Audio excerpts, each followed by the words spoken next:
আজকে ওর দিনটাকে কিভাবে স্পেশাল করেছি তার জন্য আমি আর মা মিলে কী কী আয়োজন করেছি সবটা তোমাদের এই ভিডিওতে শেয়ার করবো। তার আগে বলি হাই সবাইকে, সবাই কেমন আছে? নিশ্চয়ই ভালো আছে, আমি খুব ভালো আছি। তারপর মা ওদিকে রান্না করছিল আর হাতে হাতে মাকে একটু হেল্প করে দিচ্ছিলাম। তারপর করে দিয়ে মা বাকিগুলো করছিল। আমি বললাম যে মা একটু সামনেটা সাজিয়ে দিয়েছি।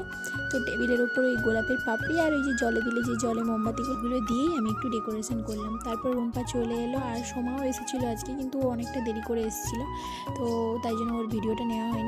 তারপরে একে একে মা ওকে আশীর্বাদ করছিল, বরণ যা যা নিয়ম থাকে সেগুলোই করছিল।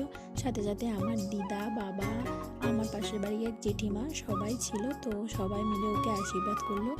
আমিও করি যে ওর নতুন জীবন অনেক সুখের হোক। এত সব হয়ে যাওয়ার পর সোমা ওদিকে এলো।